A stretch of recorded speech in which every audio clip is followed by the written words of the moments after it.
एक गांव ग्वाल योजना है। ये सरकारी योजना नहीं है। ये हमारी एक गौ सेवकों की टीम है जिसने मिल करके तय किया है कि गांव में एक ग्वाला नियुक्त करिए जो गांव की सारी गायों को इकट्ठी करके चराने जाए, शाम को गायों को गांव में लाए ताकि गाय अपने अपने मालिक के घर चली जाए। और इसी व्यवस्था से हम कई गांव में काम प्रारंभ कर दिया है।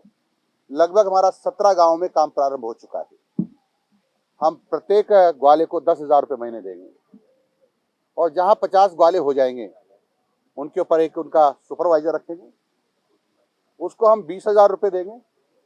साथ में उसकी मोटरसाइकिल का डीजल पेट्रोल 5,000 रुपये एक्स्ट्रा और देंगे ताकि उसकी वो देख रेख करता रहे कि ठीक प्रकार से गायों की देखभाल हो रही कि नहीं हो रही है। दूसरी योजना की जिसकी जो सरकारी योजना है जो मैंने कल घोषणा की है, वो योजना है वो गौमाता आश्रय स्थल, वो हमने घोषणा की है।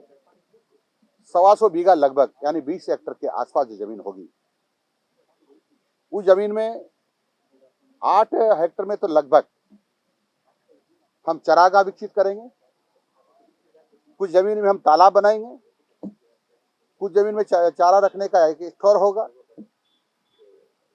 कुछ जमीन में पेड़ पौधे लगाएंगे, यदि घना जंगल बनाएंगे ताकि गाय वहाँ चर ले, वहाँ रेस्ट भी कर ले, पानी भी पी ले और छाया में बैठ जाए।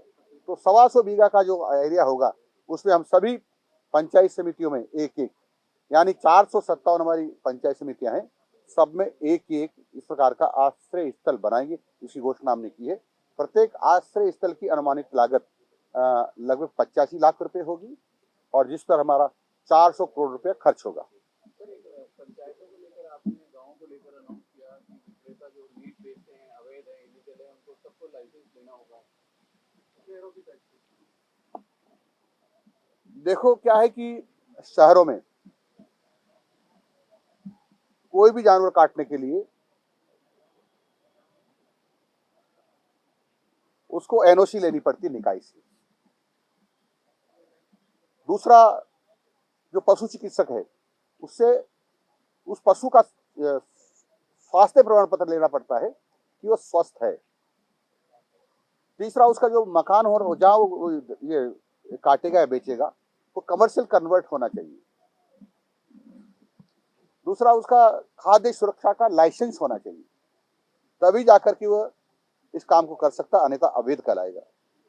हम ग्राम पंचायत यानी पंचायत राज ने जो नगर पालिका के नियम बने उसको एडॉप्ट कर लिया है और वह कभी नियम हमारे यहाँ लागू कर दिए हैं। अब गांव में भी ये नियम लागू होंगे।